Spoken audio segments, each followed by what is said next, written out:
Good morning guys, panibagong araw na naman, panibagong lipad at panibagong huli ng mga isda dito sa Pacific Ocean.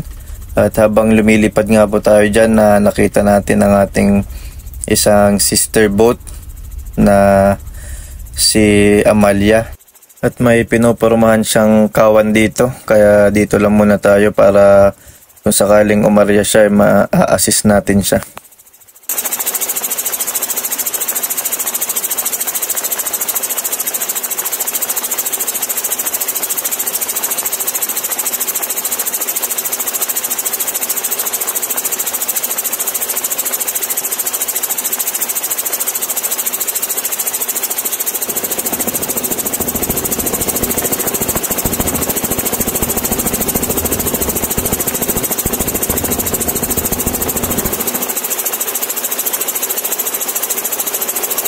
At ayan, umarya na po siya. Baba na tayo para makapag-assist para hindi makatakas yung isda na inaryahan niya.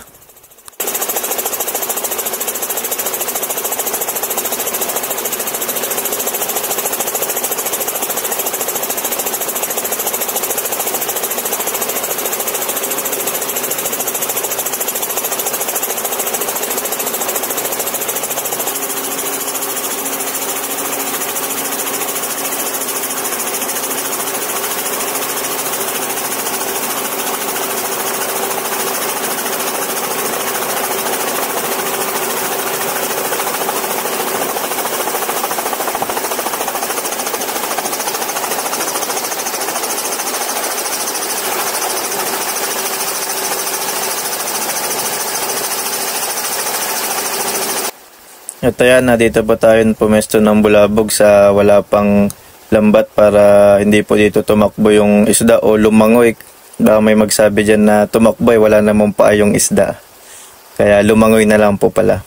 Ayan. Ayan, meron din light boat, tumutulong na rin sa pagbulabog. At ang ating mga light boat din po pala ay katulong natin sa pagsusearch ng mga isda. Naghahanap din po sila ng mga isda para i-report sa ating mga vessel para maaryahan. At ayan ang ating sister boat na si Amariles o code name niya si Amalia. Ayan.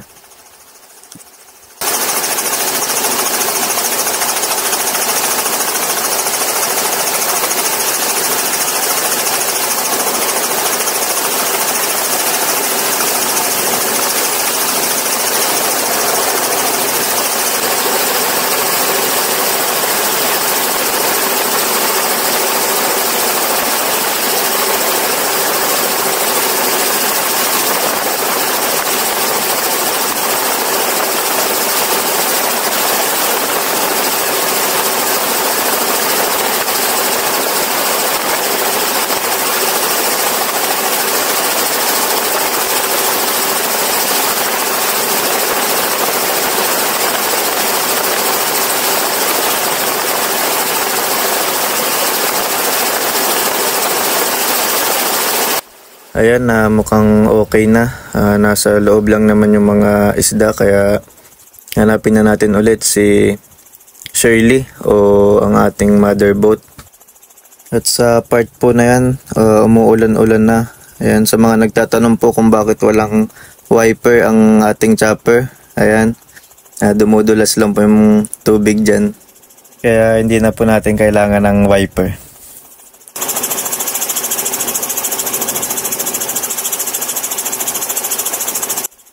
Ayan, tinutumbok ni Shirley dyan yung nakita nating kawan. Tuloy-tuloy lang tayo sa pagbibigay ng information kasi dalawang kawan yan. Kung alin yung mas malaki, kung alin yung mas matagal ang lutang na kawan, at kung ano-ano pa na mga tinatanong ng ating fishing master. Kasi tayo yung nagsisilbing mata niya dito sa taas kasi mas nakikita natin yung mga kawan.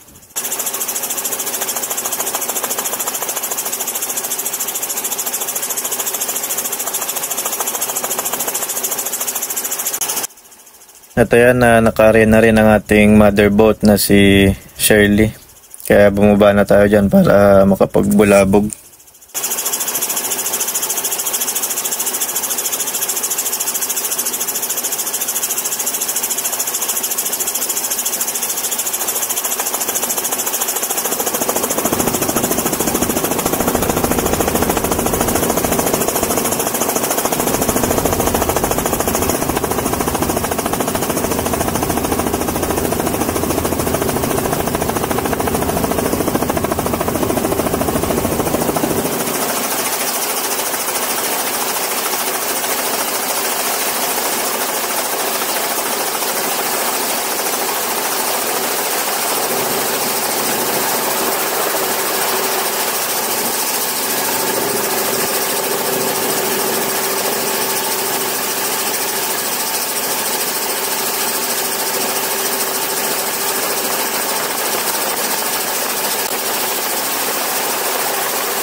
At ayan, na approaching for landing na po ako dyan.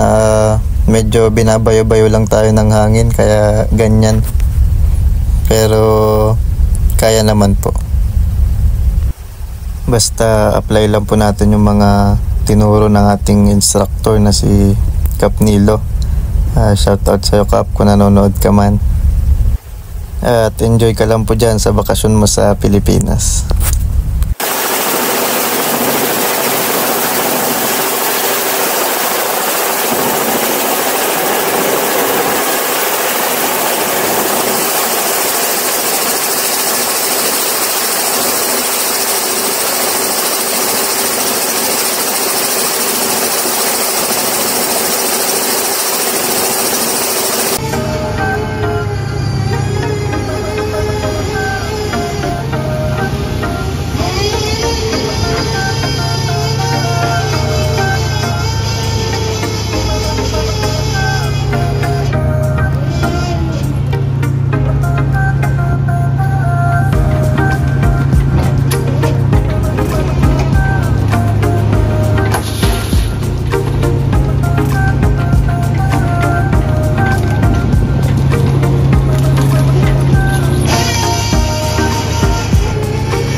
At ayan guys, lumapit na ako dito para mas makita nyo ng mabuti yung ating huli.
At ayan, dito na ulit tayo sa conveyor. Yan, dito dumidiretso yung mga isda na nakikita nyo doon sa taas.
Ayan, at napuno na po yung isang bodega, kaya dito naman tayo sa isa pang bodega na wala pang laman.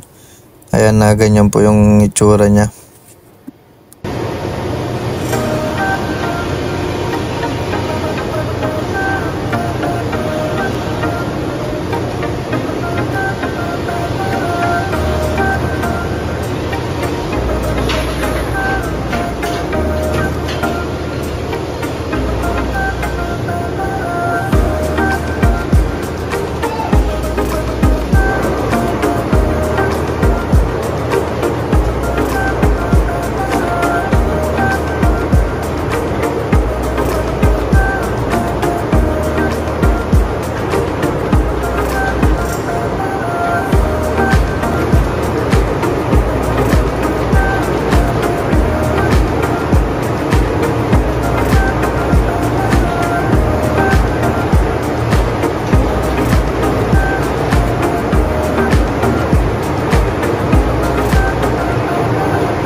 Ayan na, inangat na po nila yung lambat at yan na po yung mga isda na natira.